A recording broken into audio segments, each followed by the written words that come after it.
어제까지 외국인의 매수가 강하게 이어졌습니다. 어제만 해도요, 무려 외국인이 3천억 원 넘게 순매수를 했고요. 오늘 장에서는 장중에 이 매도로 전환하는 분위기였습니다. 자, 외국인의 매수세가 어떻게 이어질까요? 예, 최근 들어서 외국인들의 수급과 관련된 그들의 스탠스가 크게 바뀌었다는 것을 우리가 현재 발견할 수가 있습니다. 사실은 금년 출벌이 상당히 좋았더랬었죠. 지난 1월 달부터 6월 달까지 상반기 6개월 동안 외국인들은 적극적으로 매수를 했습니다. 그 기간 동안 외국인들 매수했던 규모는 무려 9조 원이나 된다는 거죠.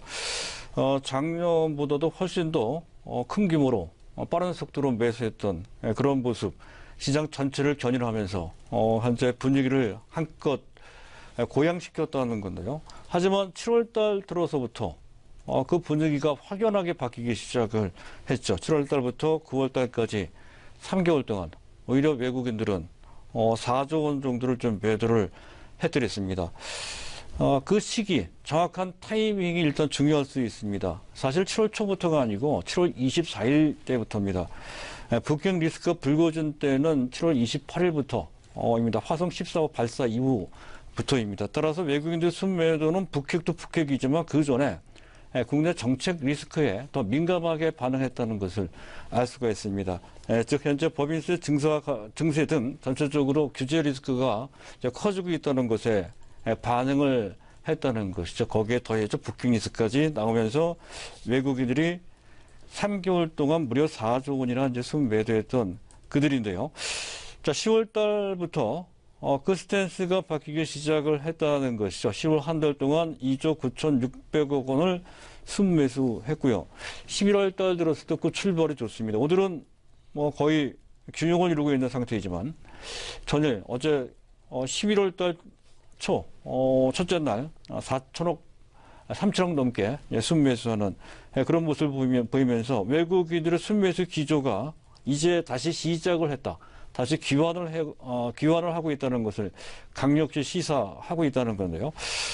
여기서 현재 외국인들이 어떤 종목들을 매수했는지 이거를 한번 체크를 해볼 필요가 있습니다. 지난 10월 한 달 동안 외국인들이 총 약 3조 원 정도를 순매수한 가운데 가장 많이 매수한 종목은 삼성전자입니다. 9,349억 원. 전체 순매수 비중의 약 31.6%.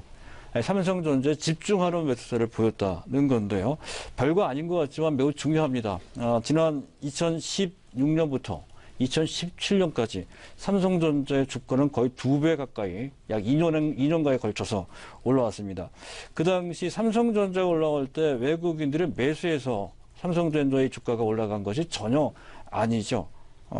오히려 그 2년 동안 외국인들의 삼성전자를 집중적으로 매도를 했습니다. 그 규모가 제법 큽니다. 거의 6조 원 정도로 된다는 것이죠. 그러한 외국인들의 집중적인 차익 실현 매물이 계속 이어지는 가운데 10월 달 들어선 전혀 다른 오히려 적극적으로 삼성전자를 매수하는 그런 모습을 보이고 있다는 건데요.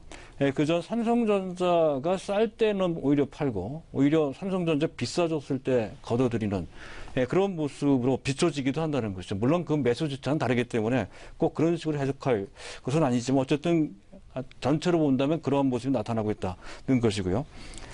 그 외에 삼성전자 외에 LG화학을 많이 매수했습니다. 그리고 LG전자를 많이 매수했고요. 그를 이어서 포스코, 또 지주회사 LG, 셀트리온, 지금 현재 외국인 매수 상위 종목 중에 코스닥 종목이 들어가는 경우는 매우 드뭅니다. 셀트리온이 들어갔다는 건데요. 하지만 셀트리온은 최근 들어서는 외국인들이 매도를 하죠. 그 점은 주의를 해야 될 것 같고요. SK이노베이션을 매수했습니다. 또 KB금융을 매수했고요.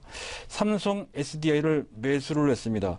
가만히 보면 현재 IT주 외에 다른 종목들도 매수했다는 것을 알 수가 있는데요. 약간 특이할 만한 것은 LG화학, 삼성 SDI, 그리고 SK이노베이션까지 2차전지 완제품을 만드는 업체들이 3개 업체가 모두 외국인들 순매수 상위 종목에 공이 포함되어 있다 하는 특징을 갖고 있다는 것이죠. 이를 바탕으로 해서 에코프로나 LNF, 포스코, 캠텍 같은 사실 이들 종목들은 완제품 업체들과는 달리 실제로 지금 당장 실적이 좋아지는 추세, 외형 및 내실까지 같이 좋아지는 이런 추세를 보이고 있다는 것에 특별히 주목할 필요가 있다 하는 것이고요.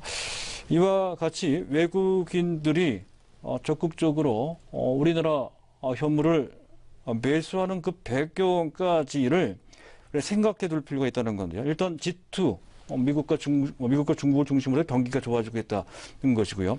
또 테이퍼링, 긴축이 나오고 있긴 하지만 시장에 충격을 주지 않는 정도, 매우 소프트한 그런 긴축이다 하는 것. 이에 따라서 신유동성 장세, 새로운 유동성 장세가 만들어지고 있고, 신유동성 장세일 때는 성장주들이 같이 또 부각되는 측면이 좀 있죠. 또 외국인들이 적극적으로 매수했던 타이밍은 10월 27일부터입니다.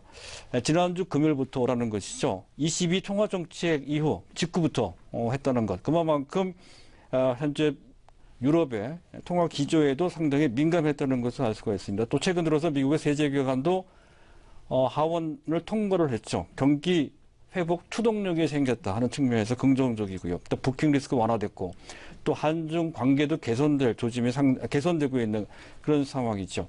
또 대기업 증세 문제, 또 규제 리스크 문제는 어느 정도 선반영돼 있거나 또는 완화되는 그런 분위기입니다. 또 국내 경기도 상당히 호조를 보이고 있죠. GDP 서프라이즈가 나왔습니다. 1.4% 나왔다는 3분기. 그런 것도 도움이 되고요. 또 우리나라 실적 베이스가 상당히 좋고 그 실적을 기반으로 한 현재 주가 수준은 전 세계 주요국 중에서 가장 낮은 그런 상태라는 것. 외국인들이 매수한다 했을 때 가장 매력적인 시장이라 하는 것과 또 한 가지 고려할 것은 현재 들어오는 외국인들은 조금 그 전과 다른 것 같습니다. 미국계보다는 유럽계 성격이 좀 있어 보인다는 거죠. 참조하실 필요가 있겠습니다. 네.